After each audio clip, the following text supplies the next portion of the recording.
All right, someone's coming to town. Oh, for crying out loud. Oh, all right, period movie.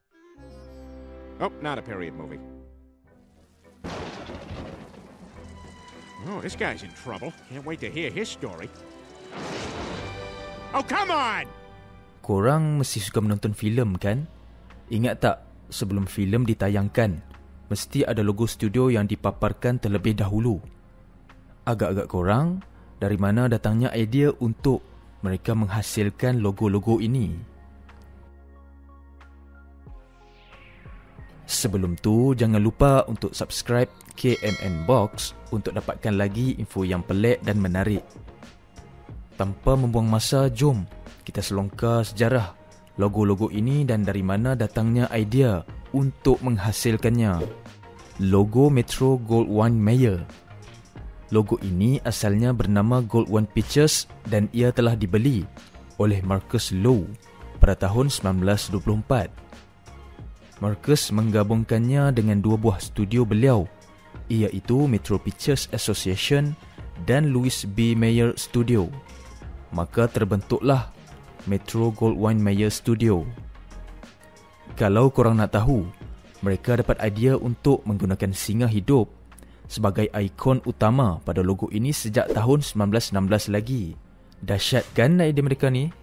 Kira-kira sebanyak 7 ekor singa yang berlainan pernah menjadi ikon utama logo ini dan salah seekornya bernama Leo. Logo Columbia Pictures. Logo ini pada mulanya memaparkan seorang wanita mirip tentera Roman, lengkap berperisai, berdiri sambil memegang tangkai gandum. Namun, pada tahun 1926 mereka mengubahnya dengan memaparkan seorang wanita berdiri sambil memegang oboe di tangan. Wanita itu digelar sebagai Lady Columbia. Wanita yang menjadi model bagi Lady Columbia ini adalah seorang pelukis grafik yang bernama Jenny Joseph. Pada sesi fotografi tersebut, Jenny mendapat idea menggantikan oboe dengan hanya memegang sebatang tiang lampu. Mudah kan? Guna apa yang ada je. Logo 20th Century Fox.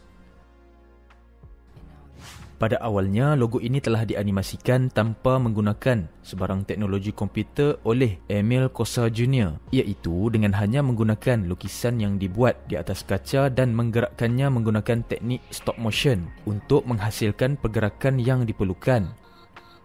Namun, pada sekitar tahun 1950-an, perubahan saiz filem telah berlaku. Visual logo ini telah dihasilkan semula dalam bentuk skrin lebar oleh seorang artis yang bernama Ricky Longo. Manakala logo yang digunakan sekarang merupakan hasil animasi dari syarikat studio Blue Sky. Universal Studio. Logo ini pula kekal menggunakan tema planet yang dikelilingi teks sejak mula lagi. Tetapi, planet pada logo asal mereka seakan planet Zuhal. Selepas 100 tahun penubuhan, mereka mendapat idea untuk mengubah logo baru dan ianya direka oleh Weta Digital Studio yang merupakan syarikat yang terkenal dengan filem Lord of the Ring.